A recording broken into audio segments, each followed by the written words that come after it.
Today, it's round number 1 of the PPG Indycar World Series, the Australian Indycar Grand Prix from Surfers Paradise. And Surfers is located on the east coast of Australia, right on the edge of the Pacific Ocean.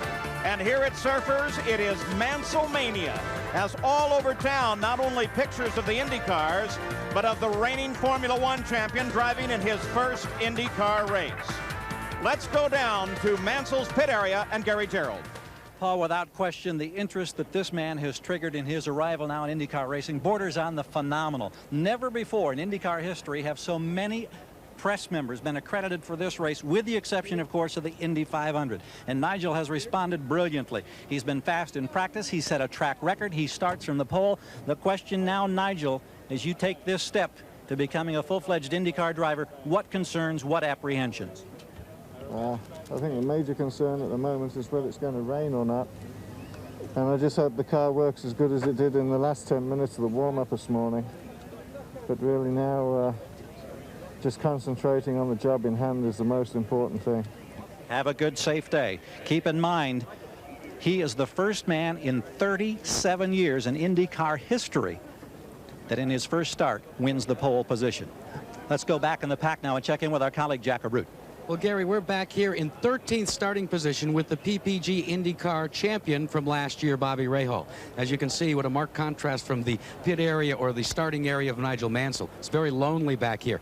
Now, one of the things that's happened is Bobby Rahal and his team have elected to go with a controversial chassis. They took over the development of the Dan Halliday chassis that was originally known as a True Sports chassis. It's now called the Rahal Hogan chassis. And this is a developmental chassis made in America, but they have not qualified well with it. In fact, they're also running with a Chevrolet C engine, one of the new Chevy engines.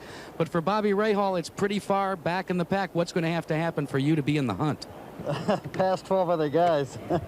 We haven't quite gotten the handle on the car today, but you know, it's a long race, and fuel economy is going to be key. We're making it on that basis, so we're going to give it our best shot, see what happens. One of the things that happened, Paul, is they only had 3 testing days in Sebring, Florida with this chassis and the Chevrolet C engine before coming to Australia. The word from Rahal and Hogan, though, is that the new chassis will debut sometime in July. Those are just 2 of the great stories we have for you this year in the IndyCars. Hello and welcome. I'm Paul Page, and what a difference a week makes. Last week it was Atlanta, Georgia in blizzard conditions. Today it's beautiful weather, near 90 degrees at the end of summer in Surfers Paradise, Australia. This is the first IndyCar race of the season, and here at ABC Sports we'll follow right up through and beyond the Indianapolis 500. We have 9 IndyCar events on our schedule for this year. But what of this, the first event of the season? There are 800 accredited journalists here. Now, many of them are watching Nigel Mansell, but 800 is a larger figure than they have ever had at an IndyCar event, and second only to the Indianapolis 500, the world's largest single-day spectator sporting event. And there are a good many other stories that they will be covering as well. For example, Bobby Unser, Emerson Fittipaldi starts on the front row alongside of Mansell. He's the defending champion here. He's Penske's lead driver. He's 47 years old, Paul, and he's probably in better physical shape and mental shape than any driver in the field. He can win as easy today as he did when he was in his 20s. He's definitely going to give him 110%. Then in the second row, the young Chargers, starting with Robbie Gordon. Robbie Gordon, here's a guy that was picked by Ford Motor Company, came just like Rick Mears right out of the dirt racing in the deserts, right into Indianapolis cars, and he's a guy that was picked by Michael Cranafus from Ford Motor Company to be their golden-haired angel, and the kid is flying. Alongside is Paul Tracy, who is replacing the retired Rick Mears. Yes, and because Rick retired, to put him into the good number 2 slot, Penske's team. He's really good, probably the quickest I've seen come along in a long time. He wrecked a lot last year. He's got to quit wrecking cars, but I think he will. Penske told him, pass 1 car at a time, not all in 1 turn. If he does that, he's going to be the hero this year. Well, the engines have been started and the field is already rolling, looking for a pace lap. Let's take a look at the starting grid. On the pole with a new track record is Nigel Mansell. He'll be taking the green on a rolling start today for the first time since his go-karting days 20 years ago. Alongside is Emerson Fittipaldi, the defending champion here. He won 4 times last year, all on road courses. In row 2, it's Paul Tracy, taking over as a Penske regular. And Robbie Gordon in a full season drive for owner A.J. Foyt, the only rookie to lead a lap last year. In row number 3 is Ari Luyendyk, who is trained as a road racer, but in the IndyCars, he's only won on ovals, including the Indy 500. Row 3, Mario Andretti outside. He is starting his 30th year in racing. He has 22 road course wins. In the 4th row, it's Scott Goodyear, last year's Michigan 500 winner, now with Ford Cosworth Power. And Raul Boisel, who's had his best IndyCar season last year. In row number 5, Jimmy Vasser, a sophomore driver, and veteran Scott Brayton alongside. The 6th row, Mark Smith, a very impressive IndyCar rookie graduate from the Indy Lights. And Teo Fabi, back after only 1 start in the past 2 years. In the 7th row, Bobby Rahal, the defending IndyCar champion. His worst start in over 2 years, and Al Unser Jr. In the 8th row, Roberto Guerrero and Eddie Cheever. Row 9, Robbie Buell, the Indy Lights champ, and Stefan Johansson. In row 10, Andre Kesa and Gary Brabham. The 11th row, Danny Sullivan and Ross Bentley. The 12th row, Andre Montremini and Hiro Matsushita. And in the 13th row, Buddy Lazier and rookie Marco Greco. And the race analysis, 65 laps, just over 181 miles. Fuel window coming about lap number 22. And the defending champion here, of course, is Emerson Fittipaldi. Take a look at the onboard cameras. Of course, the pole sitter, Nigel Mansell. You look over his shoulder right now as the field maneuvers around behind the pace cars here. We have 4 onboard cameras for you, with crystal clear pictures under these partly cloudy skies, though for the moment the sun shines down. Looking backwards from Nigel Mansell's car to Emerson Fittipaldi as he lines up. Now on board with Bobby Rahal, the defending IndyCar champion, well back in the field. Plenty of work to do for him today. 12 cars in front of him. Looking backwards from Rahal's car. And then there is Al Unser Jr. He was the pole sitter here last year.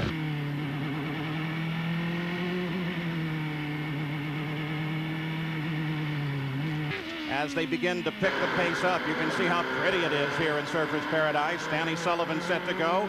And we have the heart chart on Danny Sullivan. Right now, he's not ticking along quite as fast as we expected, just over 100 beats per minute. Hopefully, we'll get to see how it goes throughout the day for Danny Sullivan. So the field is nicely started, ready to go, still not aligned into their rows of 2. Let's take a look now at what this course here at Surfers Paradise offers, Bobby Unser.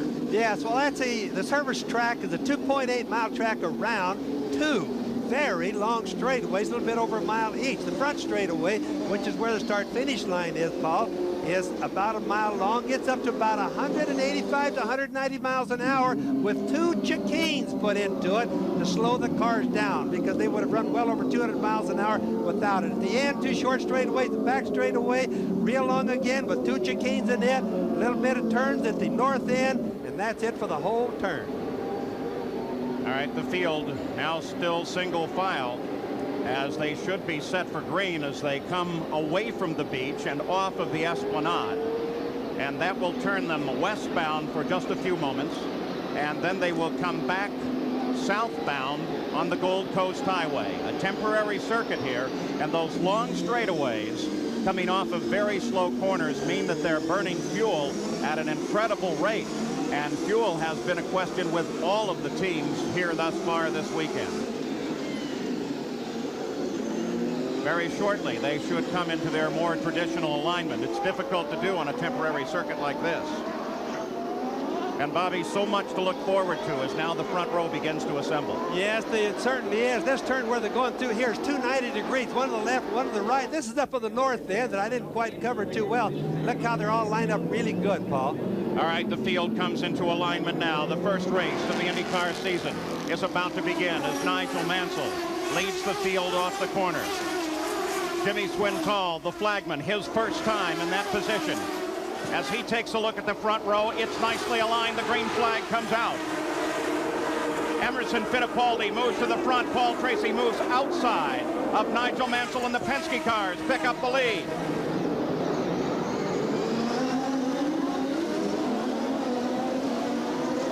Very tight traffic, but everyone safely through there. Fittipaldi, then Tracy, then Mansell.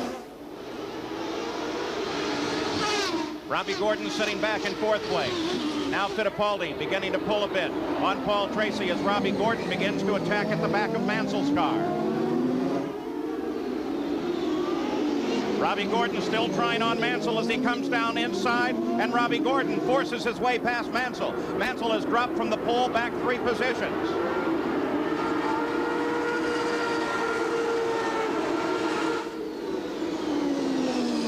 And that's Mario Andretti that's closing up on his teammate now. So as they turn onto the Esplanade, running alongside the coast here, now it is Mario Andretti that begins to challenge his own teammate. Yeah, I think what happened at the start is Mansell has never done an IndyCar race before. He's not used to the driver's habits, Paul, and he just got left behind a little bit. He's beat it. Look at that. Robbie Gordon way out there, missed a turn a little bit. And one car spinning as the 19 car, the Indy Lights champ, Robbie Buell. But he doesn't touch anything and gets going. Look at Emerson Fittipaldi as he lays down the black mark coming off of that corner. And Paul Tracy tries desperately to catch him. The track has been run by other race cars for a little while here, so there's a different rubber compound on the track. Makes it slippery for a little while, but it'll get faster as we go on. So the race is underway. The first race of the 1993 IndyCar season. And with some bit of a surprise, it is Emerson Fittipaldi, the defending champion, in front. Back at Surfers Paradise, the first race of the IndyCar season, Emerson Fittipaldi leads his teammate Paul Tracy. Robbie Gordon in 3rd, Nigel Mansell 4th, Mario Andretti 5th. In 6th place is Ari Lyondike, followed by Scott Goodyear, Raul Boisel, Scott Brayton, and Jimmy Vasser rounds out the top 10. Let's go pit side and Jack Arute. Well, already Emerson Fittipaldi has had 2 problems today. In the warm-up period, he had a problem getting full boost out of the car. The Penske team solved that problem. Then when they got ready to bring the car to the grid, they tried to start it. They found a fuel leak. A leak underneath this small O-ring. They located it, they replaced the O-ring, they brought the car to the grid. But they are very concerned about fuel consumption. You said the window of opportunity here would be around lap 22. Not for the Penske team. They say they'll bring their cars in as early as lap 17. It seems the Chevrolet C engines swallow a lot of fuel. Let's check in with Gary Gerald. Jack, over our shoulder, the colors distinctively A.J. Foyt. A.J. not here today, but the young man in his car, Robbie Gordon, at age 24, has made quite an impression already this weekend. He told us just before the start of this race he was going to ride for the first 50 laps, not challenge. Not so. We've already seen him move up a spot. He's 3rd. He's been all over the racetrack in practice and in qualifying, dirt track fashion. He should be very exciting to watch today. I hope A.J.'s heart is up to it wherever he's watching back in the States. Paul? I tell you what, Robbie Gordon, there he is, number 14, as he has managed to get around Paul Tracy. In doing so, the first lap was turned at 95 miles an hour. By lap 2, Robbie Gordon was the fastest car on the race course at 97.4 miles an hour. And look at Tracy as he comes off that corner. He kicks the back end. You know, there's a lot of people are wondering. Robbie Gordon is in a 92 Lola, not a 93 like most of the other guys that are up in front. The guys that are looking forward to Phoenix and to Long Beach and to Indianapolis are wondering, are the 92 cars going to be faster than the 93? Well, the car that Robbie Gordon is in right now came out of Chip Ganassi's team from last year. They sold it to him. And when I was over at their shop taking a look at the new Lolas for this year, a couple of the team members said, you know, I'm not so sure that Ford Cosworth Power in last year's Lola isn't the better combination. As there's a problem, it's obviously Jimmy Vasser, and it looks like also that Scott Goodyear is involved in that. So both of them in a spin, and the course is, whoa, tight move for Rahal and Guerrero as he comes through. There's not enough room to turn the cars around between the cement pillars there, Paul, but what happened was there was a lot of liquids on the racetrack right there spilled by somebody, and as the guys were braking going in the turn, the cars would just spin like they were on water, and the guys couldn't see it. You got a glimpse there of the leader, Emerson Fittipaldi, as the yellow out in this area. This is where both Vasser and Goodyear got sideways. There from above, Vasser's obviously gotten restarted, but Goodyear is going to need some help to get going. There is Vasser when he loses it.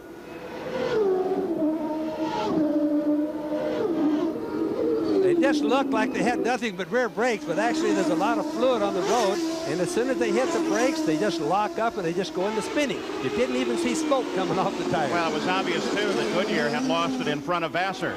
as now Robbie Gordon closes in behind the leader of the race, Emerson Fittipaldi. But at the same time, Nigel Mansell and Paul Tracy are going at it.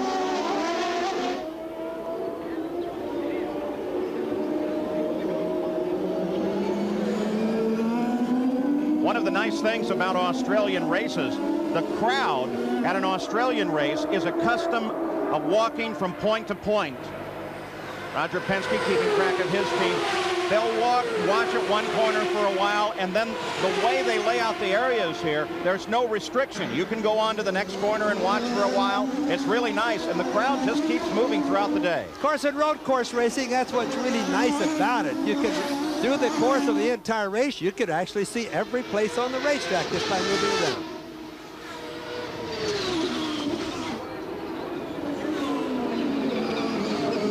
Robbie Gordon smoked some tires there as he comes into the corner.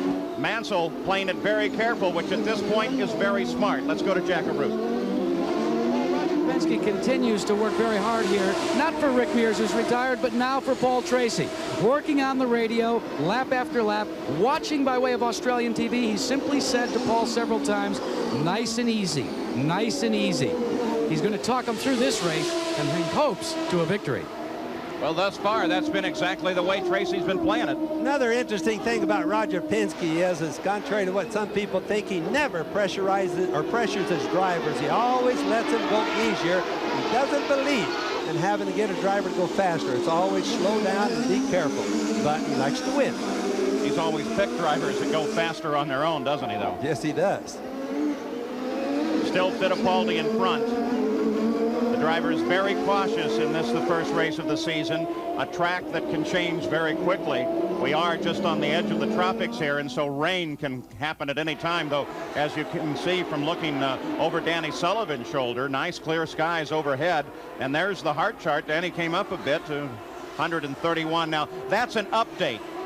The way the data is fed is in bursts, so you'll see wide changes, and that's just the way the data is updating on the heart chart. Danny Sullivan, let's see if he elevates as he comes around the safety car that comes out there.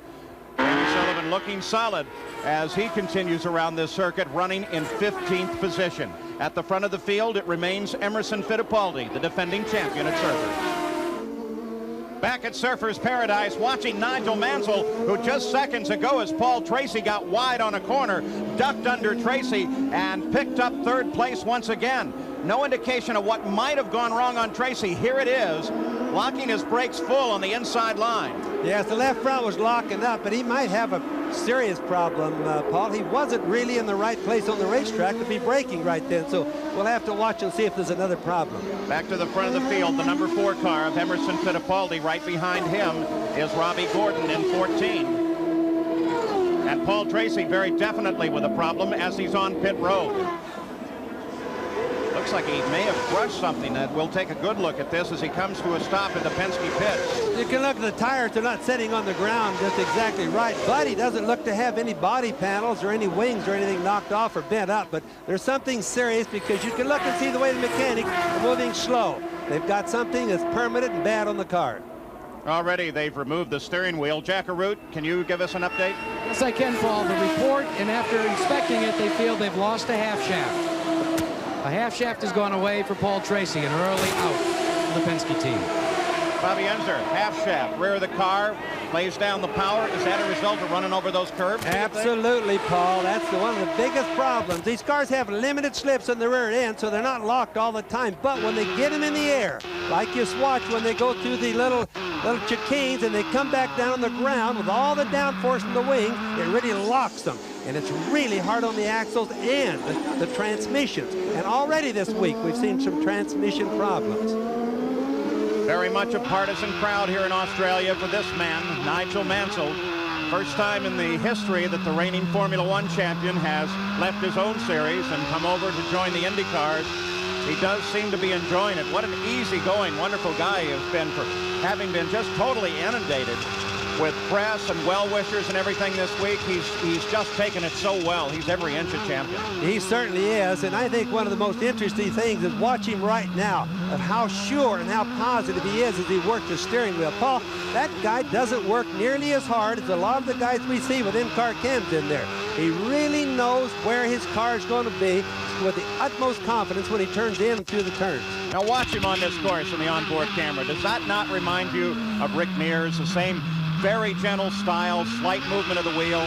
It certainly does. Rick on an oval. Of course, Rick, before he got his feet all bent up, was just as good on a road circuit as he is on an oval, Paul. Many people forget that. At one time, he was the winningest driver on road circuits at Indy cars. They seem to forget rather quick sometimes.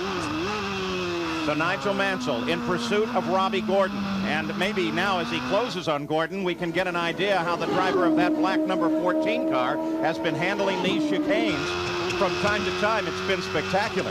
The hardest thing on Robbie Gordon will be that every time he looks in his mirror, Mansell's there, and he knows he's running against one of the very best in the world. And Robbie, there he is, going right by. No quarter out of Mansell, and you could hear the bottom of the car drag as he moved underneath him. And Mansell picks up second place.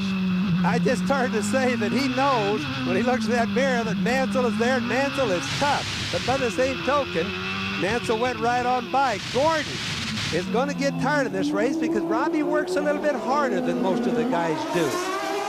Yeah, but if Robbie would like to learn smoothness, now he's got an excellent opportunity. The boy is quick. Time is going to help him, and following a guy like Mansell is definitely going to help him. So a change in second place as Mansell now back up to second. Remember, he started on the pole. Here was the positioning as Mansell came in to pass. Darted well to the inside and started his braking maneuver very hard. And you can even watch Robbie Gordon. He wasn't blocking him, but he was certainly getting as much in the way, being a gentleman about it as he could. And Mansell wasn't too sure whether he was going to go to the right or to the left for a little while there. All of the television coverage here, by the way, comes from our colleagues from Channel 9 Australia. They have cameras on top of buildings and helicopters all over this circuit. If you notice, as you watch Robbie Gordon come out of the turns, we were just looking there, how much smoother he is that he's following Mansell, as opposed to when he was ahead of Mansell, he was jerking the car all around. It just shows you that your head has an awful lot to do with your driving and the pressure the other drivers can put on you. You had a glimpse for a moment there of Mario Andretti as he came off the corner in fourth place, right behind Robbie Gordon. Boy, look at how much deflection there is in the suspension as they come over those bumps in the chicane. Yes, that's those curves, and those curves look smooth to us, but they really aren't. The tires get airborne, and I'm sure that that's what broke the axle on Tracy's car. Let's go back to the Penske pits. Jack? Well, Paul, after a detailed inspection, here's what the Penske team has found out. It was not a half shaft. It was this part right here, the rear wishbone. So they've gone all the way back to their pit area. They've retrieved 2 replacement pieces. As you can see, the crew is working feverishly to replace those to put Paul Tracy back out in the race. Still the same answer. Oh, Al Unser Jr. in trouble. He wants him to get the rope hook to his car and get him towed, get him back around. Look how precarious that position is. Whatever happened, he lost his engine, and that's the reason he wants to get a tow or a push. All right, see if we can take a look at this. This is on board with Little Al. He was coming alongside Scott Brayton. Now, more than just a spin, he got up into the curbs, though not up into the barrier. What do you think? He wants to get started, but you can hear all the crunching, and he's probably got some alignment problems right now if he doesn't have anything broken, serious, Paul. And it looks like the area he's in is a little bit off the course, so he should be safe. Yeah, there you can see. In fact, Scott Brayton obviously got into trouble on the same situation trying to get around Al. They're now trying to get Brayton's car restarted. Out of sight of the camera, I think what really happened is they probably had just a little bit of touching each other, and that got them both out of control. So the yellow flag will fly in that corner only, while they get both of those cars either out of the way or back into the fight. And Nigel Mansell, running in second place, climbs over the curbs. We'll be back after this message and a word from our ABC stations. Not 100 yards from the backstretch on the Esplanade here is the beautiful beach at Surfers Paradise, enjoyed by everyone here in the Indy cars on their trip to Australia. How'd you like to have that job? Little suntan oil machine. On the race course itself, it is Emerson Fittipaldi out in front. A slight edge over Nigel Mansell. Robbie Gordon is third. Mario Andretti is fourth. Ari Leyendijk now rides in fifth position. In sixth, it's Eddie Cheever, followed by Teo Fabi. Bobby Rahal has moved up to eighth. Stefan Johansson is ninth. In 10th is Raul Boisel. 11th, Roberto Guerrero, followed by Danny Sullivan, Buddy Lazier, Gary Brabham, Jeff's brother, Hiro Matsushita, and then in 5th place, Marco Greco, followed by Robbie Buell and Jimmy Vasser. Those cars are all on the leader lap with the leader, Emerson Fittipaldi. Further down in 19th place is Montermini, Scott Goodyear, Scott Brayton, Alan Sir Jr., Mark Smith, and Ross Bentley. Here is the situation, Bobby. It looked like Scott Brayton may have tapped Little Al. Well, I'm sure that that's what happened. We don't see it quite as plain as we'd like on it, but the two of them got together. It's barely touched. Of course, went out of control going to that chicane. Scott has sat there an awful long time. Little Al, we heard it crunch when it hit the curbing, so that wasn't good. Still at that corner, they're trying to get those cars restarted, cleared, and out of the way. I'd hate to be in Scott Goodyear or the Scott Brayton's cockpit right now. Oh, man, he sees one of those cars coming down on him every time, but just a little bit further on Tracy a little bit. And Alan Sir Jr. does get it fired, and he rolls back into the action, but he's fallen several laps behind. He is in 22nd position. Let's get an update on the Gallus team in general from Gary Gerald. Well, Rick Gallus just got the good news. The Little Al is back under power, but there's further bad news. Danny Sullivan, his other driver, has a motor miss in the engine right now. His performance is definitely off. One other note from this end of the pit, no telemetry, no radio for Stefan Johansson. He's got one of the new Penske chassis. They've got mechanical gremlins, but he's still on the racetrack. Paul? Well, if you're going to have something break, I think I'd rather it be the radio than almost anything else on the race car. Yes, for sure. Back riding with Mansell, he chases Fittipaldi. You were talking about Paul Tracy and the long repair they are doing on that car. And why are they even doing it, Bobby? Well, number one, the rod that bent is similar to an axle problem. It comes from jumping over the curb like you can see the guys doing there. But the reason that Penske wants to get back in is he realizes that training his driver is just as important as trying to get the car working good. So his driver needs the time on the racetrack, and he needs it with other drivers under racing conditions. Now let's watch this, because here now is where Fittipaldi, if he should have any advantage at all over Mansell, will have it. And that is when he closes on slower cars. Because Fittipaldi, for the most part, knows and has raced with all of these drivers, and Mansell is not. So Mansell, it would seem, would have to be more careful. Well, he has been. We watched the start. He was more careful. We watch it right now. He's being very careful, but he's been moving up and getting more aggressive. And as the race goes on, he will do that some more. But I've been watching Emil coming off some of the turns, and he's been popping the rear end loose a little bit more. Mansell right now, to me, has been looking a little bit smoother. Jimmy Vasser moves over and lets them through. Robbie Gordon is closing. Vasser, by the way, started this race with the third fastest Chevy in qualifying, behind only the Marlboro Penskes. Now that little sachet you saw right there was Mansell taking a run at Fittipaldi. He'll be attempting a pass before very long. Now watch how smooth that Mansell's car is sitting on the track. Doesn't jerk around as much as Emil's does. And another thing, when you see Mansell jumping the curbs, like watch going through this S, that was the wrong one there, but watch when he goes through them. He jumps the curves, but he doesn't get on the gas, so it doesn't hurt the axles and the transmission as much. Down the pit straight.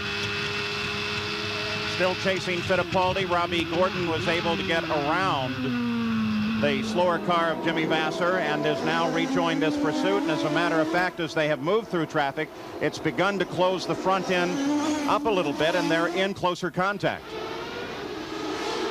Only fight in the field is right here at the front right now. Nothing has changed down through the order. These straightaways are so long here, and there's so many of them, that when you run down the straightaways, as close as Mansell is to Emil, he can really pick up a draft and do a little bit of slipstreaming there, Paul. Mansell still in pursuit.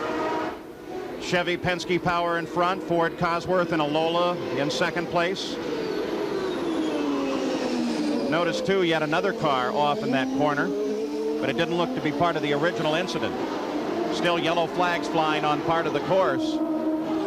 Nigel Mansell thus far has been the quickest on the circuit at 100.5 miles an hour. Quickest car thus far. Let's go pit side again in Jackaroo. Well, Paul, let's update you on several stories. First, Paul Tracy, the repairs have been completed. He will be going out shortly. Behind me is the telemetry that's being utilized by Arie Luyendyk's car. It went out at the drop of the green flag. It has only come back up and began to spew out numbers and information in the last 2 laps. That was leaving Luyendyk's crew flying blind. Further up pit road, Bobby Rahal reporting on the radio that Carl Hogan continues to tell him to conserve the brakes. They're a little concerned about the brakes and how much they'll have left for the end of the race. So concerned, Bobby, about both fuel and brakes now. Yes, brakes are always a problem. Here we have, again, a very fast racetrack, long straightaways, high speeds, hard braking at the end of those things. I watched yesterday in practice, probably half the teams were putting on bigger air scoops, the air that cools the brakes. The scoop, you actually can see one there inside of Bobby Rahal's front wheel. Big open area, ducts the air onto the disc brake and hopefully helps with the cooling. Actually does a pretty good job of helping it. Yes, it does, and they just have different sizes. Of course, the bigger the scoop, the slower it goes down the straightaway because it's pushing air. The smaller it is, the faster it goes.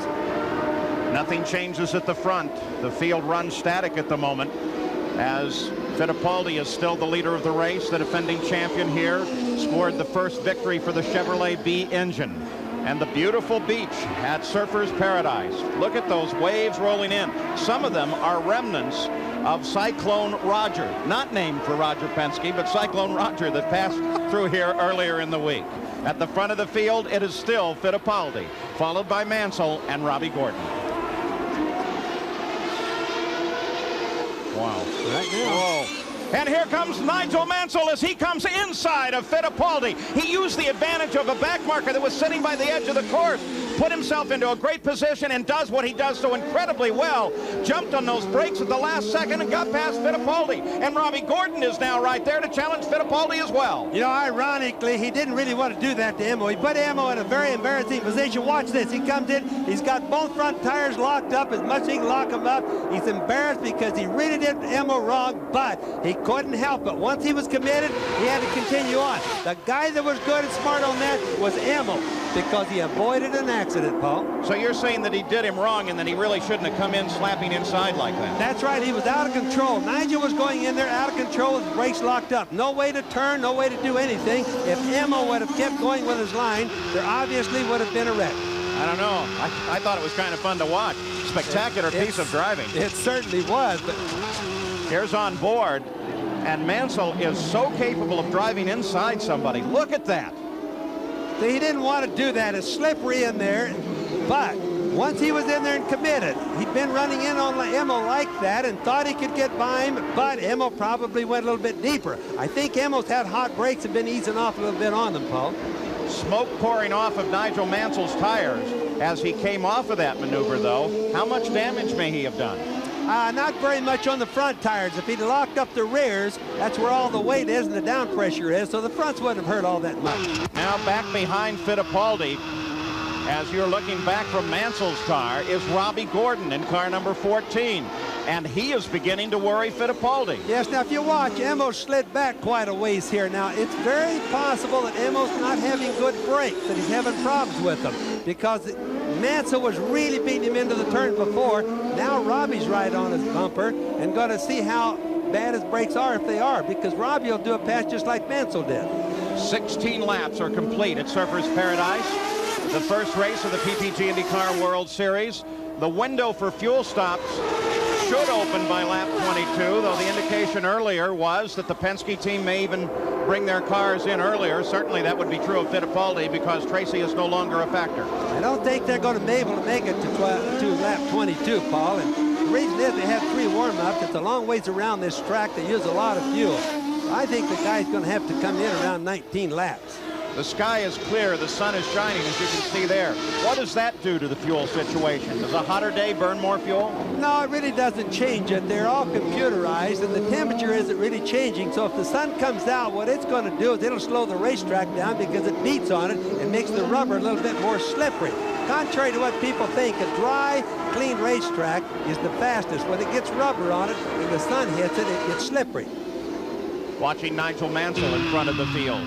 The look back to Fittipaldi, who has now begun to close in once again. He's just under a second behind.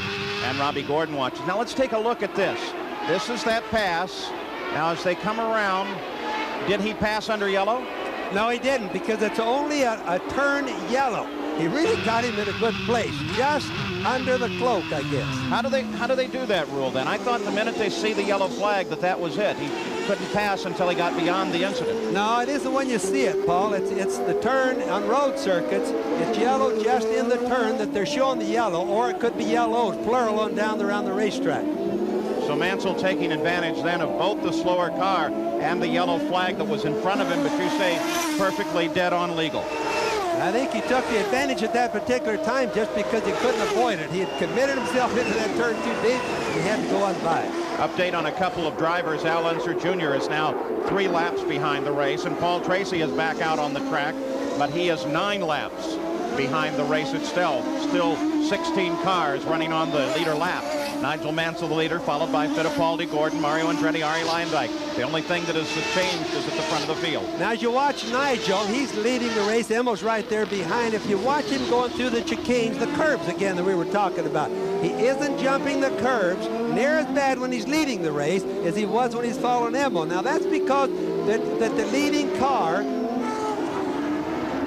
Now the report is that Nigel Mansell will receive a stop-and-go penalty for passing under the yellow, Bobby. Well, I was wrong about that. The yellow must have been waving where he saw it, or excuse me, where he was when he passed Emmo. So Nigel Mansell, the leader of the race, should see Jim Swintel give him the black flag indicating that he has to come in for a stop-and-go penalty, and that will give the race back to Emerson Fittipaldi. It really hurts, especially on a road circuit, a stop-and-go penalty, because Emmo will keep going as fast as he can go, and the stop-and-goes have to be under the green, not under the yellow. But is that an example of the kind of learning curve that Mansell will face here in the IndyCars as he learns slightly different rules and different procedures? Yes, it could be. You see where you see all the yellows right now, for example? That's what Mansell saw. Now, whenever he got to the turns where the yellows are, he's not allowed to pass. After you pass that waving yellow flag, there's no longer a waving yellow flag, then it's okay to pass and race again. Now we come to the situation where he rolls into the pits. Gary Gerould waits for him. Gary? We wait with the team, Paul. He comes gliding in. It won't be just a stop and go. It'll be a stop and fuel and tires. They were within 3 laps of their designated first stop. They've decided that they'll make that stop and go ahead and change everything. Now, I don't think this is going to hurt them. They should be in the window still for a 2-stop race. He's on the Jackson flying. We've got him just under 16 seconds. Mansell back into the action on lap number 19. 65 laps the scheduled distance, and as Gary Gerould pointed out, based on the tactics a little early there, cold tires coming out, really got on the brakes hard. Yeah, he's got to adjust his brake bias just a little bit. Again, this is his first race. I'm not making excuses for him, but he's got an awful lot to learn.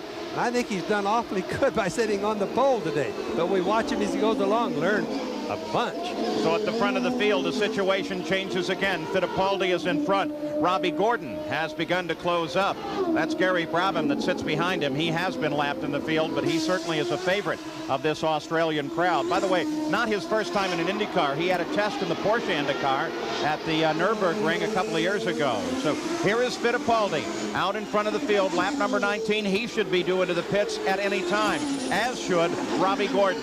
Mario Andretti is now the big hope for his team as he sits in 3rd place. Arie Luyendyk is 4th, and with that stop, Mansell 5th. Back in Surfers Paradise as the leader, Emerson Fittipaldi, roars toward the Penske pits for his first stop. Here's Jack Arute. Emerson Fittipaldi getting the service from the Roger Penske team.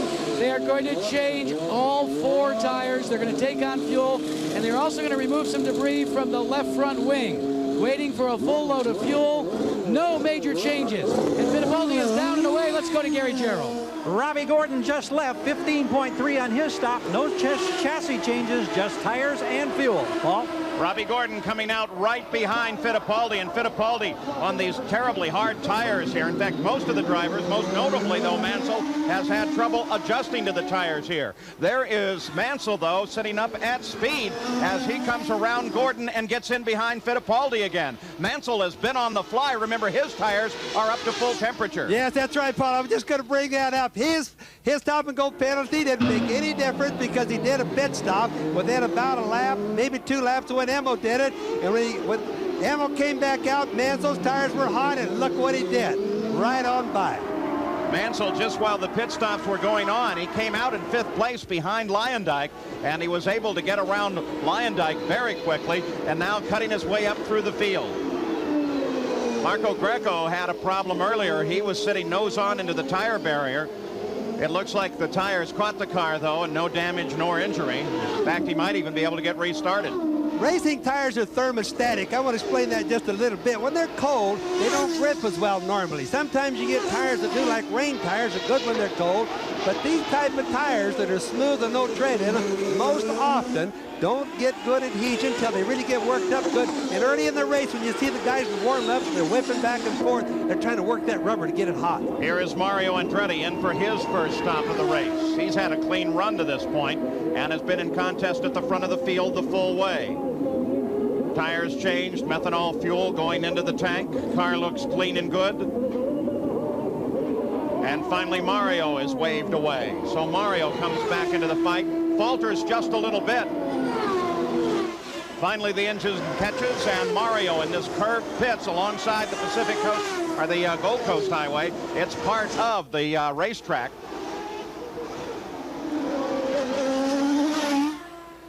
And Mansell now running alone in the lead of the race with Fittipaldi in 2nd place. Let's go to Jack.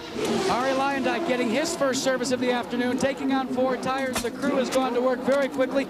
You'll notice that the longest period of time is involved in taking on a full load of fuel. They want to make absolutely certain, all the drivers, that they get a full load. Luyendyk came into the pits in 5th place, as now the fuel window open for everybody. And most of the teams have already completed their first stops of the day, though Eddie Cheever has managed to carry his number 69 car well beyond everyone else and has yet to make a stop, as does Hiro Matsushita. They'll be both due in the pit shortly. And with the exception of Gary Brabham, everybody else in and out. And with those pit stops, Nigel Mansell moves back to the front of the field, now being chased by Fittipaldi and Gordon. There's Fittipaldi, Gordon just behind him. Yes, and again, I just want to explain that on Mansell's penalty, the stop-and-go penalty for passing Embo under the yellow flag, didn't really hurt him. He was able to come back and gain that because he did his pit stop, and he pitted at lap 19, where Embo pitted on lap 21. So it really came out even, not a penalty, but he's leading, and that's the reason he's leading the race again. Mansell in front. Back on the pit straight once again. Mansell looking very strong here today. Starting on the pole, dropping back to 4th place, and then moving back to the front of the field. But Nigel Mansell leads this field to the joy of the crowd.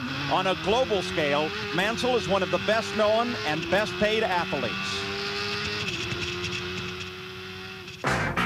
In England, he's the national hero. Last fall, his decision to leave Formula One shocked and surprised everyone. Due to circumstances beyond my control, I have decided to retire from Formula One at the end of this season. You see the face on the TV screen, coming at you every Sunday. See the face on the billboard, well, that man is me. On the cover of the magazine, there's no question why I'm smiling. You buy a piece of paradise, you buy a piece of me. There's a lot of things that is totally new to me, although I've been a race car driver for all my life. And I'll be real happy if I can equip myself well. And obviously it'd be super if I could win some races, and you know, as far as I'm concerned, the championship takes care of itself. I mean, any driver who actually accumulates enough points through the year will win the championship, and I don't even think about that, and I won't. Nigel appears to enjoy driving a car that requires more driving skill with less technology. But even more than that, with his wife Roseanne and his family, he already fits into the more casual life of the IndyCars as compared with the tension-filled world of Formula One. And he had a great time at SeaWorld just up the road here from Surfers. So at the front of the field, it's Mansell, followed by Fittipaldi and Gordon. We'll be back after this message and a word from our ABC stations. Do you believe this in Australia? You've seen him at the Indy 500. That is the Marion County Sheriff's Office motorcycle drill team from Indianapolis, Indiana. Sheriff Joe McAdee brought the whole group over and their motorcycles. And they put on a great show, putting on a terrific show now, too. On the circuit, you caught a glimpse there of Roberto Guerrero. You're back at the front of the field now. Nigel Mansell has a 3.5-second lead over second place Emerson Fittipaldi. Robbie Gordon sits in third. In fourth place, Mario Andretti, followed by Ari Luyendyk, Teo Fabi in sixth, then Eddie Cheever.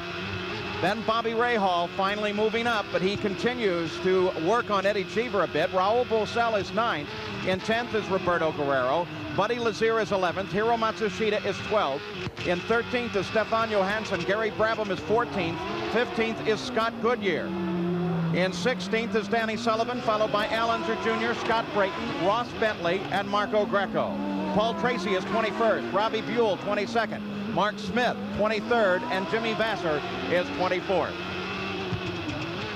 Let's go pit side. There's a question about how you actually enforce some of these stop-and-go rules, and maybe Jack Arute can get an update for us. Paul, I've caught up with IndyCar official Billy Camphausen. And Billy, can you give us the official position on the stop-and-go penalty for Nigel Mansell? Nigel received a stop-and-go penalty for passing under a yellow condition somewhere on the racetrack. He was called on a black flag and brought in. We assessed the penalty by a stop-and-go, and during that stop-and-go penalty, he can do anything under a normal pit stop condition. So it's well within the rules for a team to decide to take advantage of the stop-and-go and change tires, add fuel, and make it longer. It is purely up to them. Paul? Well, of course, the penalty in that case, not that severe, though it may show up at the end of the race because it did get him in just a little bit earlier. And here on this long circuit at 2.795 miles, where that pit stop come could make a world of difference at the end. Danny Sullivan running 16th. Take a look at his heart rate. Little data update. Sometimes you'll get a glitch from the telemetry coming from the car, but he's just sitting right there in the mid-130s, low 140s. Channel 9 Australia supplying this heart chart to us.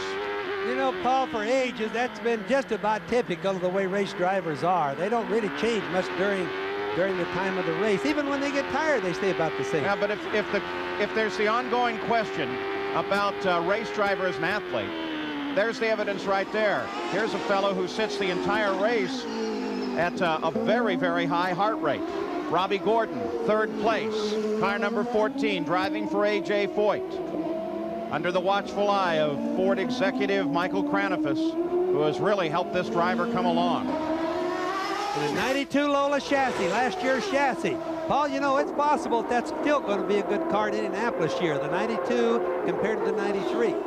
Well, how many changes did really occur other than the lengthening of the car for safety between in the Lolas, between last year's car and this year's car, Bob? Well, every year there's changes made, aerodynamic changes that makes the cars faster, little tweaking on the suspension, things that just, if you add up 10/10, you get a whole. And so the new cars, all during the testing, said they were faster.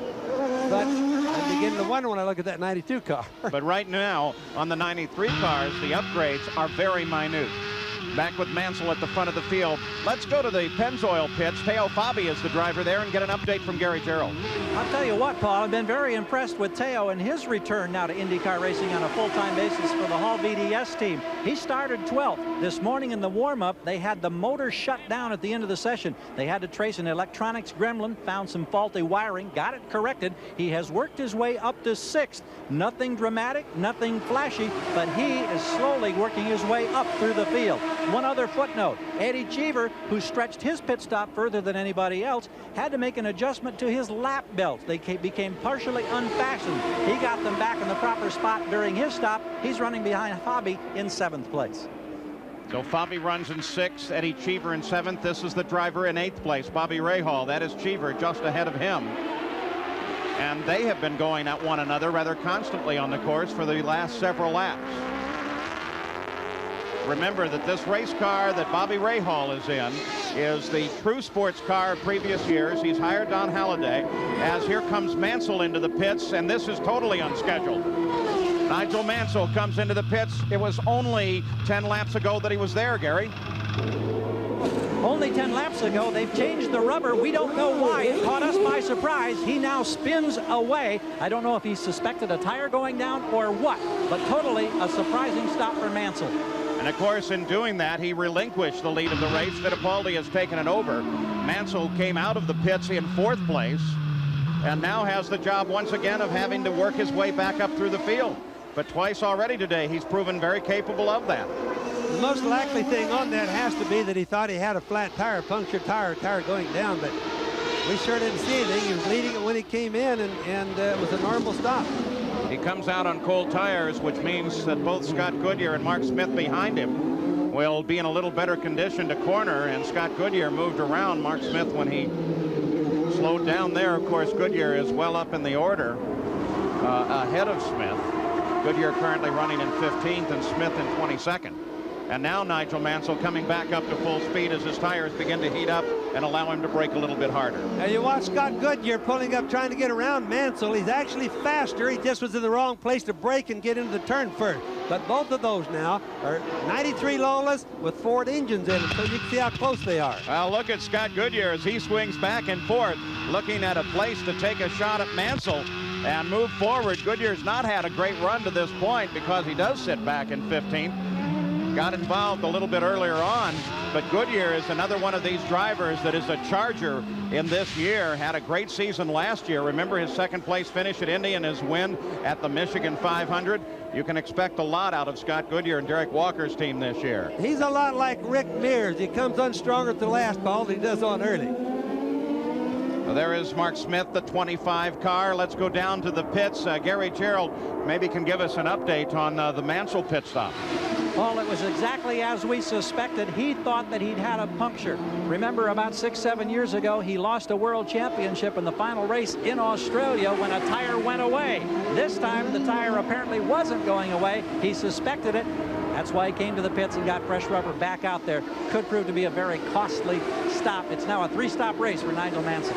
Again, that learning curve that Nigel is so very much aware of as he gets all the small sensitivities that the cars will show him, and as he learns these cars, much of that can only be learned when you're wheel to wheel in competition. Fittipaldi is in front, Gordon 2nd, Mario Andretti 3rd. Al Unser Jr. and his family had a great time swimming with the Dolphins here. Look at this.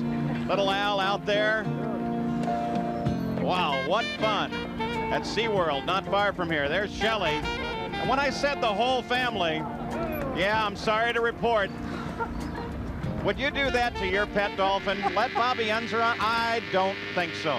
Al Unser Jr., not his greatest of days, running 17th right now behind his teammate Danny Sullivan, while the leader of the race, Emerson Fittipaldi, is leading Robbie Gordon by 2.9 seconds. Let's get an update on this Gallus team.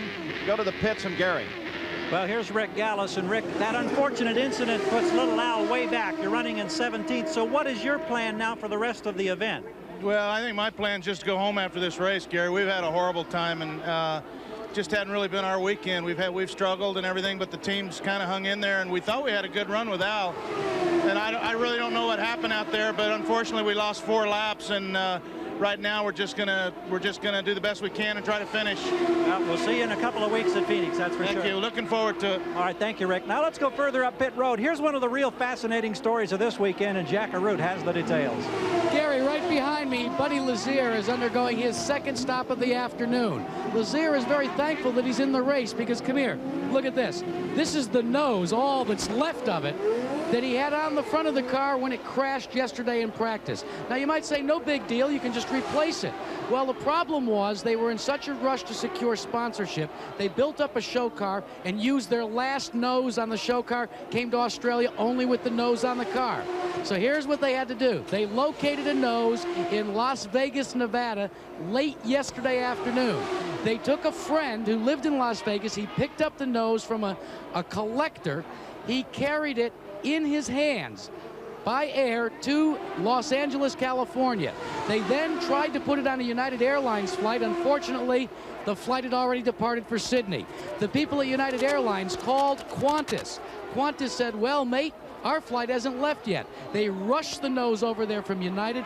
They literally took the brand new nose, put it in coach, I hope, strapped it in a seat, and flew it over here to Sydney. From Sydney, it made its way to the airport here in Gold Coast, and then a helicopter was dispatched, and the nose was delivered at 9:30 this morning, attached to the car just in time for Buddy Lazier to take advantage of the final practice before the start of this race. I guess you could say that Lazier is in this race with a little help from his friends. Buddy Lazier currently running in 12th place, so it was most certainly worth it to get that car into the action here today. Besides the cost of the nose, think what it's worth today, Paul. I'll tell you what, just a coach ticket over here can be something pretty expensive. Ask Jack Arute. He ran up a whale of a bill trying to get out of Atlanta. You know, we went through the Atlanta airport, which you did not last week, right in the middle of that blizzard. And there were, what, several thousand people sleeping overnight in the airport. I can't tell you how happy we were when we touched down in Sydney, Australia. At the front of the field, it is this car. Emerson Fittipaldi. Robbie Gordon runs in second place. Mario Andretti is third, but Nigel Mansell has been on a charge after his problems. Remember, he has one pit stop that came early that included a stop-and-go penalty. And then while in the lead, he thought that he had a tire going down, pitted, made a stop, took on new tires. It turned out that there wasn't a problem at all. And so Mansell is now closing up here, as you can see, on Mario Andretti. He's been whittling off of Andretti's position steadily for the last 5 or 6 laps. And now he has Andretti in his sights. Well, you know, they're not bad rivals. They're good friends. They'll be good teammates through the whole year. But to Mansell, he's used to winning races just like Mario. He's going to pass him anytime and wherever he can do it. So we ought to see a good one here. So the two Kmart cars in battle. And there they come, and here comes Mansell looking for any opportunity. Bobby, it amazes me how deep into the corner he can drive those cars. Yeah, some people have a knack for doing that. I've always told you Little Al does also. But if you notice when Mansell brakes going into the turns, he gets offline just a little bit. I think what he's searching for is a little bit drier pavement, Paul. And there he is jumping the curbs again like he did when he's following Emma a while ago. And here you can see, too, that Andretti has obviously been in contact. His right front nose wing is gone. How much of a disadvantage does that put Andretti? Well, on the slow turns, it won't hurt him at all. But on the fast turns, obviously, it's going to make a difference. Even going through the chicane, which are down to 60 miles an hour, entering them, it's going to hurt, and leaving, it's going to hurt. And that sort of thing is a consequence of these very long, very fast straightaways going into very slow corners. And so the people know it's really easy to knock a wing off. Mario could have just barely touched another car while he's trying to pass him, and it just breaks like glass, and away they go. In the old days, they were made out of aluminum, and they would bend a lot. Today, they're carbon fiber, and they just break. So Mansell, behind the man who's helped him so much in the practice and the testing sessions for the Indy cars. Now he has another world champion, Mario Andretti, just in front of him and has his target set on him. So did Mario Andretti show him every trick of the Indy cars? I don't think Mario will ever do that, Paul. Mario's been around a long time. So Mansell and Andretti in the battle right now. Another Andretti missing from the IndyCar ranks over the winner. Michael took a further step to follow his father. He joined the powerful McLaren Formula One team. After extensive testing, he faced his first challenge on the starting grid at South Africa last week. A respectable qualifying was ruined by a balky clutch. As the rest of the field roared away, Michael was stalled. 4 laps later, a crash cut off a wheel and ended his day. The former IndyCar champion's dreams of a great start in F1 were over in a few short minutes. But Michael's momentary anger usually converts to stronger determination. Here in Australia, the race was watched by 2 world champions, Nigel Mansell and his teammate, Michael's dad. Well, I just really felt for him. Obviously, I'm sure he was hoping for better, and but it's just one of those things, and you almost have to be tough enough to put it behind you and look forward to the next race. And he can hardly wait for Brazil now, because as I said, he was hoping for at least a full race under his belt, which could have been very, very meaningful. And those two guys that were sitting on the couch as such friends just a week ago, look at them now as Mario Andretti with Nigel Mansell climbing all over him, and Mansell gets around Andretti, moving up into third place as he does so. So a great battle there on this circuit at Surfers Paradise. That puts Fittipaldi still in front, being chased by Robbie Gordon. Nigel Mansell back up to third, Mario Andretti fourth, and Arie Luyendyk sits in fifth. Well, Bobby Unser wouldn't let us swim with his dolphin friends, but we did get a chance to try this man-made lagoon with some scuba diving. It's just across the racetrack, across the Gold Coast Highway from the pits. What a great idea it is, too. Man-made lagoon. It's called Reefscape. At the track itself, Robbie Gordon right now runs in second place. He is a full 3 seconds behind this man, Emerson Fittipaldi. But the fastest lap of the race was just turned in by Nigel Mansell, running in third place, a full 13 seconds behind this man, Robbie Gordon. And Robbie Gordon, right there in the black number 14 cars, had it said pit on the board. Come in. So he should be coming in real soon now, Paul. Robbie Gordon, in fact, should come in at the end of this lap. The question is Fittipaldi as he comes onto the pit road as well. So first and probably second place, we'll watch for Robbie Gordon as well, as the A.J. Foyt crew is out for him. The Penske crew is out for Fittipaldi. There's Rick Reineman. There is also the Robbie Gordon car. Routine stops for both. Rick Reineman, the chief on this car, as he gets the right side, right front change. Now the fuel rolls into the car. And already Fittipaldi is away. Robbie Gordon really wanted to get going. The stop has now gone long as the engine has stalled on his car. Finally, they get it going again. Robbie says, I'm ready, and they are back into the fight. Very costly stop, though, for Robbie Gordon. You have to wonder why he didn't take off. I saw one of the card officials down there, and maybe there was something he was holding him up for, Paul. So Robbie Gordon dropped back into fourth place. That brought Mansell up into second, and Mario Andretti up into third. But of course, both Mansell and Andretti have to make a stop. Yeah, and keep in mind, this is lap 44. We're showing Mansell is probably going to have to stop around 52 because he should have an extra stop because he came in with a flat tire, what he thought was a flat tire. Yeah, it's only been 14 laps since his last stop, as Fittipaldi now comes up to full speed. That's Teo Fabi right there alongside of him. The Marlboro number 4, that's Fittipaldi. And Fabi, of course, is on nice warm tires that are sticking real well, and Fittipaldi still has to bring his up to temperature. It takes about two laps, to get these tires back up to temperature. So the guys slide, and they know that. It's like driving on wet pavement for a little while. Let's go to the pits now, Gary Gerould. Update on the Gordon situation, a 24-second stop. As you called it, Paul, the motor died. He lost the clutch when he exited. His immediate concern on the radio, we don't have to make any more pit stops, do we? Because he no longer has a clutch. Now what that means, no longer having a clutch, is that the clutch is engaged. He can still get around the racetrack all right, Paul, but what it means is it doesn't work. The pedal, when he pushes it up and down, won't release it. But with these cars, because of the type of transmissions they have, you can shift without a clutch, both up and down. In fact, they routinely do it just that way. Well, a lot of them do. Some of them still have to heel and toe it because the old-fashioned way, but the new guys all shift without the clutches most of the time. Boy, look at Eddie Cheever as he goes hopping across the gravel area at the chicane and picked up a couple positions. It was a good gain. I bet it was an awful bumpy thing to him. Watch this here. Just look at Cheever. He's in trouble with the rears braking pretty hard on him, and he just says, well, straight's probably pretty good. Now that gravel pit was put there to slow the cars down, but I think it just bossed him ahead of those two guys. He got out ahead of Guerrero and Matsushita. In doing so, remember, Fittipaldi pulled the same stunt last year and won the race. Now you got to wonder whether Guerrero saw that and said, hey, maybe that's a quicker way. I'll try it.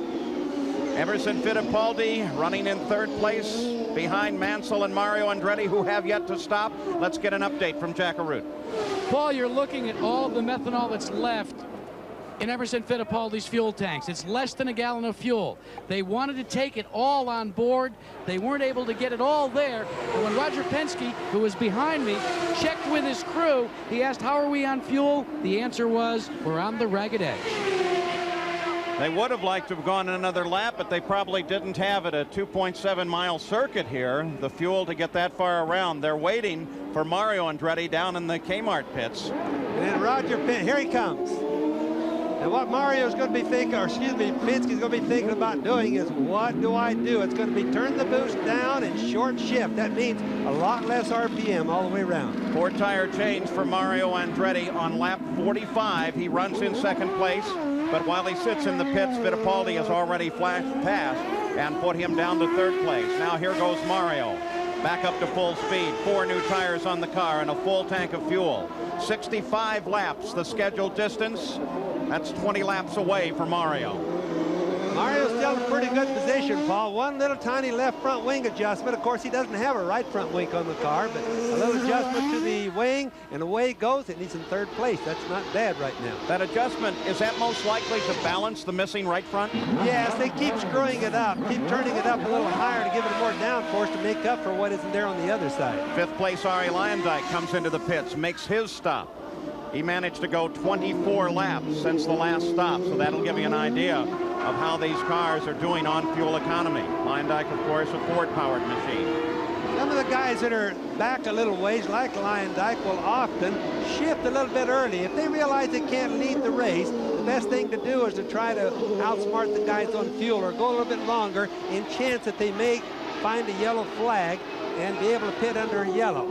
And with these stops, Nigel Mansell reassumes the lead of the race, but he still will most likely have to make a pit stop before the end of the run, the only car that is left to do so. In second place is Emerson Fittipaldi, followed by Mario Andretti, then Robbie Gordon and Ari Luyendyk. 6th place, Bobby Rahal, Raul Boesel, Eddie Cheever, Teo Fabi, and Roberto Guerrero runs now in 10th place. So the battle continues at Surfers Paradise, and we'll be back after this message and a word from our ABC stations. One of the great things about coming to Australia is the great suites that they have pit side. You're able to invite all your friends like they've done here at Indycar. But the most important thing is you're able to look out over pit road and see all of the exciting action. But most importantly, too, you can pick up a hat, put it on your head, and have a fair dinkin' day. Jack, take the hat back off. Yeah. Your day isn't going that well. I think he should. Nigel Mansell leads this race. The question, of course, is when can he stop? He absolutely must stop before the end of the run. He's gone 19 laps since his last stop, but I would suspect, Gary Gerald, if you can join us, that the crew wants him to bring that tank in as dry as possible. Absolutely the case, Paul. 29.3 gallons of fuel on the pit side of the wall. They'll try to get every bit of it into the car. We also are led to believe that he'll stay on the same set of tires. So it'll be fuel only, and then Mansell will have hot tires as he goes back onto the race course. With a Kmart Haviland Lola in the hands of Nigel Mansell with some critical decision-making to make. And Bobby Unser, once again, here is a car that in race conditions he's not that familiar with. Yes, he has the instrumentation, but there's also a feel that he may not be able to judge. I know, but you know, Jim McGee down in the pits made a real good decision on that, or down in the pit stop for Nigel. Keep the same tires on, because we can all see how much problems they have on cold tires. He needs every little advantage he can get. So going back out on hot tires, even though they're worn out a little bit, will definitely be a good move. So the strategy being played so very carefully, trying to get Nigel Mansell a win in the IndyCars in his very first race. What a spectacular achievement that might be. It certainly shows you that an entire team does it, not just the driver, because just making that one decision about leaving the tires on was really a good one made by the team. Only driver to win in his rookie IndyCar event. You raced against him. Can you guess who it is? No, I don't really know. Graham Hill, the Indianapolis 500. Won in his rookie year at Indy. That's right. I was there that year, Paul. 1966. Of course, part of that owing to that first lap accident that took most of the contenders out. Nigel Mansell has been in the fight this entire day, fallen backwards twice, and still comes back to the front of the field. He's now gone 20 laps since his last pit stop. Second place, let's run through the order for you. Fittipaldi. Third is Robbie Gordon. Mario Andretti is fourth. Ari Luyendyk is fifth. No changes there. Bobby Rahal has finally made his way up to sixth place, getting around to Eddie Cheever. Raul Boesel runs in eighth. In ninth is Teo Fabi, Roberto Guerrero, in his full season ride for Kenny Bernstein and the Budweiser team, now in 10th place. Hiro Matsushita is 11th. Scott Goodyear is 12th. 13th is Stefan Johansson. In 14th is Gary Brabham. Danny Sullivan is 15th. His teammate Al Unser Jr. is 16th. Scott Brayton 17th. Ross Bentley in 18th. And Buddy Lazier, Mark Smith, Paul Tracy still in the fight. Marco Greco back in the action. And Robbie Buell running 23rd. Jimmy Vasser is 24th. There's Gary Brabham. They're keeping track of him, of course, local Australian. This may be, though, the only ride of the year for him. Very talented young driver. It was interesting on Gary Brabham. A whole bunch of companies, or numerous companies from Australia, made it possible for him to be in the race. And he is really a good race driver, Paul. Oh, he's excellent. The whole racing family. Sir Jack, the fellow who brought the rear engine car in modern times to the Indianapolis 500 and IndyCar racing. Some of the hardest races I've ever had is against Jack Brabham. He was one stubborn, fast race driver. And of course, Jeff Brabham, great GTP champion. The front of the field, Mansell is unchallenged. He has a 33-second lead over second place Emerson Fittipaldi. You ride with Mansell now. We asked Nigel to differentiate driving this road circuit in an Indy car as compared to his experience in Formula One. Well, there's a lot of differences. I mean, very quickly, it's a turbocharged engine as opposed to an aspirated engine, so there's a little bit of a lag for the power. The cars are significantly heavier, 500 pounds in point of fact. We have a normal gear shift, whereas the Formula One car is automatic.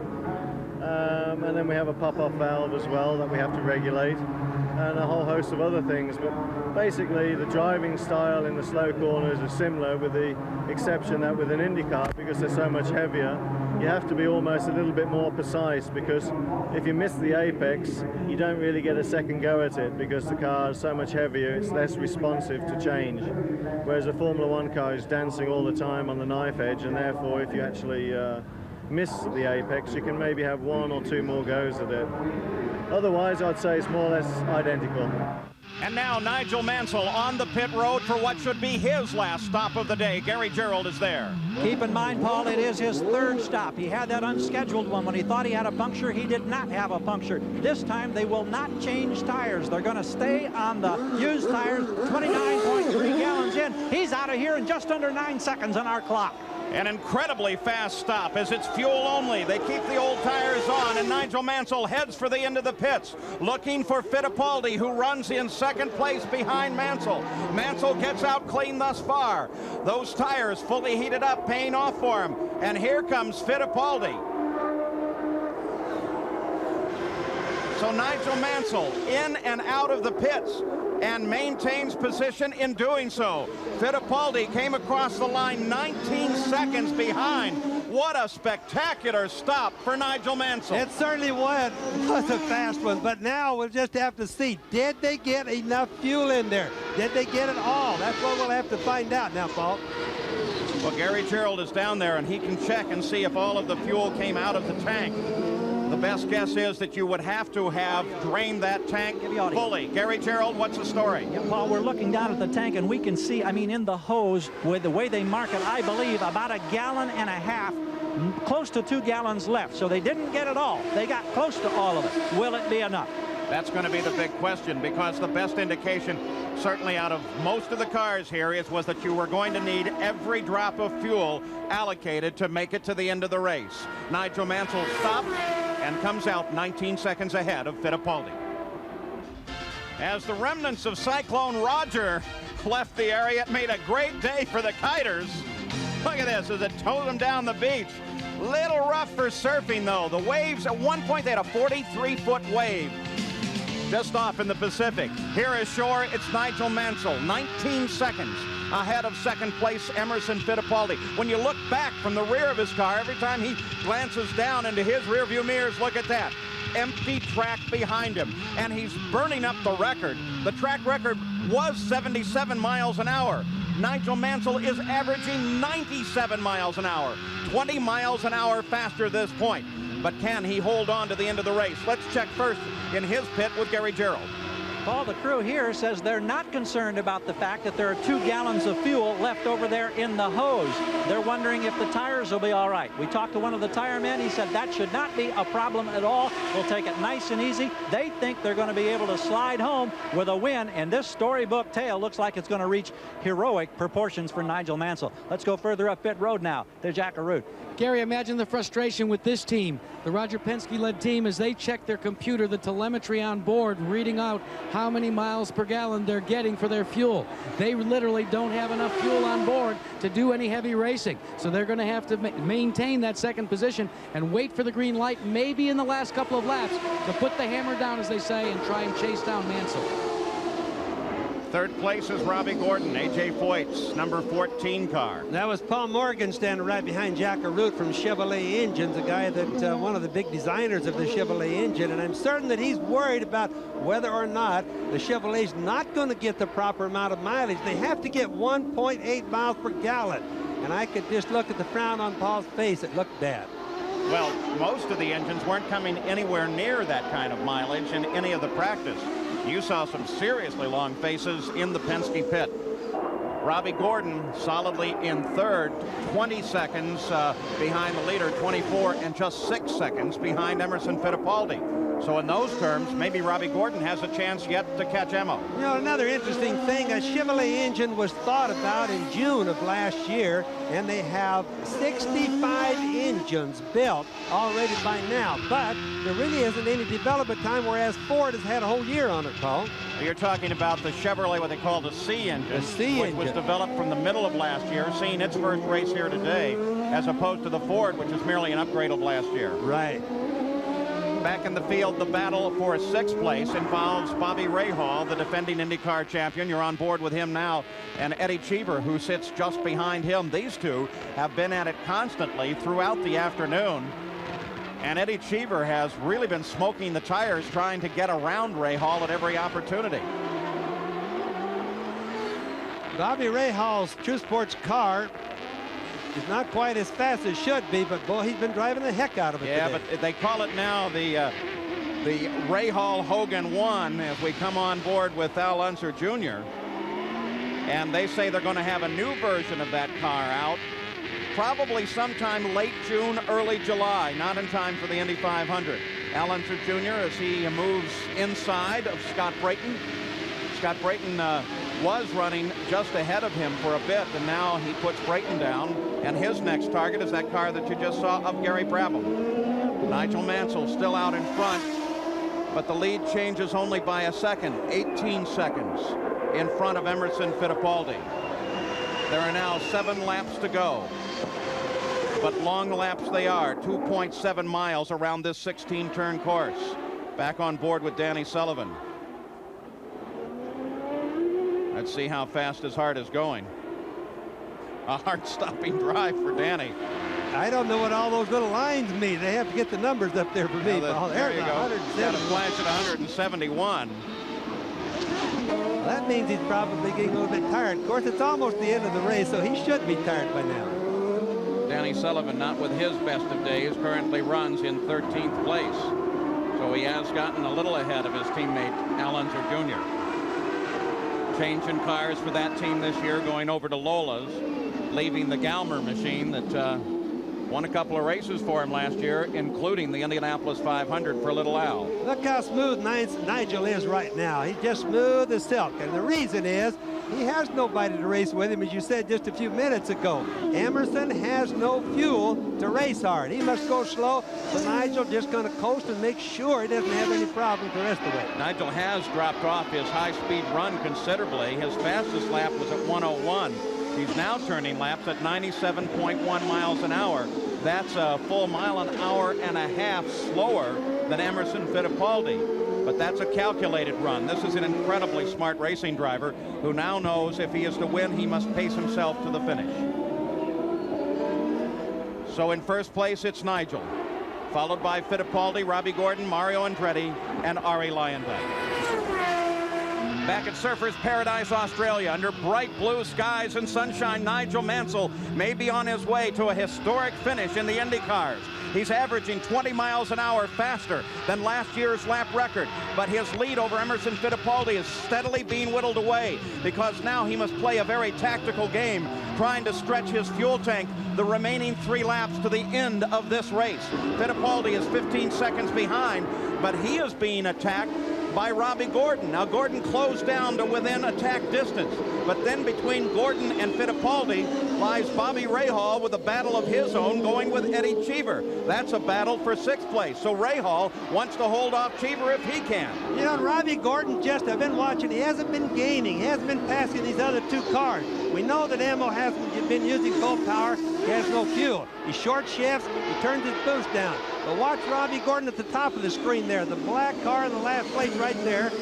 He's just not gaining, Paul. But he's playing it very smart. He doesn't really want to get up into that other fight until he has to, but that time is coming very quickly. He doesn't have much time left, and that's got a Ford engine in it. We think that the Fords are outdoing Chevrolet on the fuel mileage right now. So if Robbie was ever going to have the speed, now's the time to do it. You know, that's the beauty of the first race of the season. All of these cars have been in testing all throughout the winter, and there's great press releases coming out on how really great they are and how they're doing. This is the first contact in anger, and where we find out where the truth really lies. Let's go down to the pits and Jack Arute. Well, Paul, we've already talked about the fact that Robbie Gordon drives for the legendary A.J. Foyt, but if you talk to Robbie Gordon, you ask him who his boss is, he says Michael Krenefis from Ford Motor Company. You all know upstairs that that's one of the moves they started and transferred from Winston Cup competition here to IndyCar competition, where motor companies now take rising young stars and bring them along. How lucky could a young man be to be picked up by a guy like Krenefis, a guy that heads all racing for Ford Motor Company? So the fight continues for 2nd place. Mansell is now only 12 seconds in front of Emerson Fittipaldi. The white flag should come out the next time by, indicating 1 lap to go as this battle continues on, rages on, in fact. There's Emmo, short shifting, cut back on fuel. Still way back, not any way in the world unless Mansell has problems and he can catch it. But look at the crew that he's holding up. While we watch this battle, there goes Robbie Gordon making his move as he comes around Cheever, who slowed down just a bit. Cheever smoked, Paul. Something happened to his car because Gordon got by as the smoke came out of Cheever. So Robbie Gordon moves up, not yet a position. The world's best tennis players have battled all week in Key Biscayne, Florida. Now a winner's share of over $200,000 in one of the game's most coveted titles is up for grabs. It's the men's finals of the Lipton Championships. That's coming up next, right after the racing here on ABC Sports. Back at the front of the field, the white flag has come out for Nigel Mansell, but is there enough fuel here? Is there enough fuel in Fittipaldi's car? Fittipaldi is now just 9 seconds back, and Robbie Gordon sits almost behind Fittipaldi. He has only to handle up Bobby Rahal. So this race most certainly is not over yet. You think strategies don't change at the very last of the race when there's no fuel left? Everybody is wondering. You know, they have all of their onboard computers, but they don't even believe those when it gets down this close. A very partisan crowd here in Australia in favor of Nigel Mansell. They are going to go nuts. They did so when he scored his pole position. Now they have a new award for pole, $10,000 for pole, and if the pole winner can also win the race, it's another $15,000. So it's going to be a very lucrative day for Nige if he can only make it to the checkered flag. Yes. There's that battle going on still. Robbie Gordon has not made it around Rahal, though he tries him there. Paul, I don't think Robbie Gordon is really trying right now. He's just hanging on. He's going to settle for 3rd place. Would be a smart maneuver if he did so. But now Robbie Gordon is around Rahal, and now is trying to close and pass Fittipaldi. This is the battle on the field as Nigel Mansell continues his pursuit of the checkered flag and his first IndyCar victory. Now, Emmo's not going to just give up and let him pass. Emmo will run it out of fuel before he'll let Gordon pass. Watching for Nigel Mansell, looking for Jim Swintoll's checkered flag. And it will be a history-making event, too, as here he comes. Nigel Mansell has scored the victory in the Kmart Haviland Lola. Despite 2 different mistakes during the race, But let's listen to the car. Let's see if he has fuel all the way to the finish. Coming across in second, Emerson Fittipaldi. Robbie Gordon third. Mario Andretti fourth. Does Nigel have any fuel left in that car? Can he go the remaining 2.7 to make it back to the winner's circle? Now, he's going to wave at the crowd, but I don't think he's got the fuel to make it. Let's go to Gary Gerald. Paul, he says that on the radio that he ran out of fuel as he took the checkered, and we could hear the engine start to misfire, we believe, as he went by. I don't think he'll be able to get back around. Boy, they better do a special compensation for whoever calculated the fuel load on that car. And Jim as Nigel Mansell rolls to a stop. But all you have to do is get across that line. It shows you the pit crews don't always tell us the truth. They thought they had enough, or they knew that they had enough, but we outfigured them on that because we didn't think that they were going to be. We didn't really think he was going to have enough, did we? Well, you didn't, but he made it. All you have to do is make it to the finish line. Nigel Mansell has done it. He makes history here today. The defending Formula One champion knows exactly what IndyCar racing is about and is showing this crowd and the world what he's made of. I hope that he has enjoyed it. Carl Haas and everybody congratulating one another on a terrific victory and a very tactical win. Running out of fuel on his victory lap, Nigel Mansell hitches a ride with a safety truck and now is with our Jackaroo. Nigel, congratulations. Thank you. That's fantastic, and a great credit to the team. What went through your mind when you had that tire that you thought was going down? He's getting the congratulations now, Carl Haas. Pretty evident that what went through your mind when you had the tire go down? You had to come in for the extra stop. I was disappointed, but it was my own fault because I clipped the curb probably too hard and punctured it. But I was even lucky on the last set of tires. I hit the barrier real hard coming out of one of the chicanes with about 15 laps to go, and I mean the tires and wheels are real strong. Concern about the fuel at the end. Describe it. Oh boy, I mean I had to get 1.9 on the fuel meter for the last few laps, and I was just about doing it, but then coming out the fast chicane on the last lap, the engine started to quit. I just put it in fourth gear and prayed I could get around the next corners, and as you can see I just got past the straight and it stopped completely at the end. Well, congratulations. Thank you. On the way to victory, Mansell shattered the track record by nearly 20 miles an hour, averaging 97.2 miles an hour, followed by Fittipaldi, Robbie Gordon with a great run, Mario Andretti, and Arie Luyendyk. 18 of the cars that started this run finished the day. Bobby Rahal with a good run, battling with Eddie Cheever most of the way. And it just predicts what a tremendous year we're going to have in the IndyCars this season, 93. Now second place, Emerson Fittipaldi in a fuel battle of his own, and he is with our Gary Gerald. Emerson, you come down the stretch trying to challenge. Did you have enough fuel that you could really race? Well, I was very frustrated on the car that the pit, you know, Chuck was keeping me down, keep the revs down, and I want to race Nigel. I was just very frustrated the last 2 or 3 laps because I want to go for, but you know, they asked me to save, and I was very close indeed. Well, the defending champ has to settle for second today as we go to Jackaroo. And he is getting the congratulations. Third place, Robbie Gordon. Terrific finish. Yeah, you know, there at the beginning, I let Paul go. I let them go. Unfortunately, I had a good shot at Nigel, so I went for him. And then I figured we were running a little too hard there at the beginning, so I backed off, and I said I was going to let Nigel go back by. I let him right back by. And unfortunately, we lost a clutch at the last pit stop and, you know, couldn't get her going on the get-go, or we could have got him for second. 2 weeks from today, the IndyCars will be at Phoenix International Raceway for the Valvoline 200, the first oval race of the IndyCar season right here on ABC Sports. Well, Nigel Mansell makes history by being the first rookie ever to win from the pole. He is a champion by every definition of the word, and we hope that he enjoys his year in the IndyCar as much as we're going to enjoy watching him. It was a great race, and it just predicts an incredible IndyCar season. So from the land down under at Surfer's Paradise and its soft sandy beach, this is Paul Page for Bobby Unser, Gary Gerald, and Jackaroo. We'll see you in 2 weeks at Phoenix.